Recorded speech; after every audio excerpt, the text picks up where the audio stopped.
Welcome, I'm Rabbi Phil Bressler of Beit Am in Corvallis, Oregon, and this is the daily summary video for the Kitzur Shulchan Aruch Yomi Daily Halakha Learning Project, covering the passage from Sivan 150 CE 14 to Sivan 151 CE 5.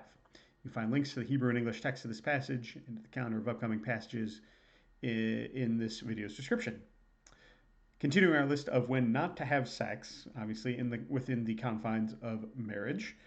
No sex if you're a guest in someone else's home, unless they give you your own private room, your own set of sheets. No sex if you're particularly hungry or particularly full. Probably unpleasant, but not actually unhealthy in reality. And there's been several other mostly hygienic and common sense points here as well. There's a semi-superstitious belief that a man's semen contains his life force. And this is mentioned here at the end of the Siman. You issue too much, you lose your vitality. They don't really understand that it's constantly generated inside a man's body. Obviously, this is incorrect factually, but on the other hand, not totally crazy or irrational given, to the ancient medieval mind, given that semen is the only substance, as far as they know, that can create new human life. They don't know about women's eggs. They don't really know that there's a combination process going on in there necessarily. So to them, I think semen was probably the magical stuff that made new babies. There are some other consequences to this belief though, and that's what we'll cover in our next siman. So it's forbidden lehotzi zera levatala, to discharge semen in vain. As the Kitzur says, a graver sin than any other in Torah. Now the footnotes note immediately that this isn't actually true. It's not a capital crime.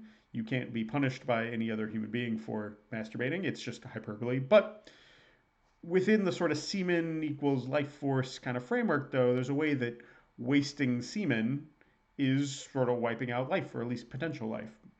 This is linked to a story in Genesis chapter 38, where Jacob's son Judah has three sons named Onan, and Shelah. Marries a woman named Tamar, but as it says in verse 7, Judah's firstborn, was Ra be'enei Hashem, displeasing in God's eyes, and God took his life. Why? Torah text doesn't say. Judah has a second son. His second son, Onan, married Tamar. This is part of the practice of what's called levirate marriage. The idea is that a man who dies before having children, his brother marries his wife and has offspring by her in order to sort of carry on that older deceased brother's line by proxy.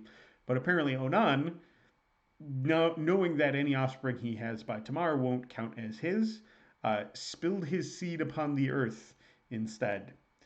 Again, this is displeasing to God, and God takes Onan's life too. Now, of course, the woman Tamar takes the blame for all this. Judah won't marry his third son to her, thinking maybe she's, cursed or something.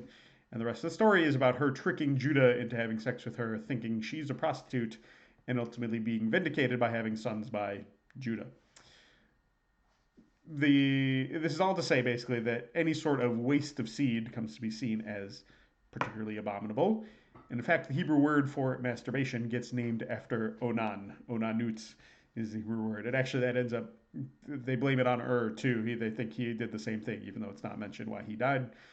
I like to tell camp stories through this whole bit, and so I got to tell you that we thought it was really, really funny as adolescent teenage boys to go to the art center, the Merkaz Omanutz on our camp, and change the sign to the Merkaz Onanutz, and yeah, we got in a fair amount of trouble for that, but it was good good for a laugh.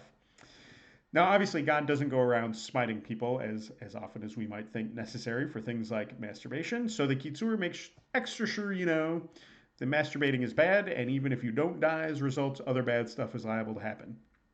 Furthermore, don't do anything that might lead you down this road. Don't think lewd thoughts. If you do find yourself thinking something arousing, divert your attention to Torah. Sleep on your back or on your stomach. I guess that Kitzur thinks that'll help you not get an erection. Don't sleep in the same bed as another bachelor. We're just going to slip in some light homophobia there. Don't watch animals having sex. Ugh. Don't ride without a saddle. That friction, the friction will get you.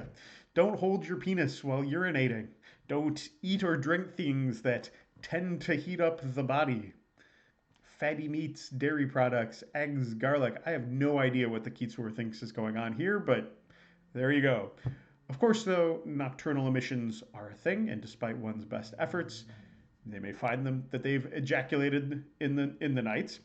So the Kitzur says that upon waking, you should wash your hands, apologize to God, and basically pray that it doesn't happen again. That's all for today. As always, our learning is dedicated to Rabbi Shlomo Gansfried, the author of the Kitzur, and the historic Jewish community of Ushrad, Ukraine. See you tomorrow.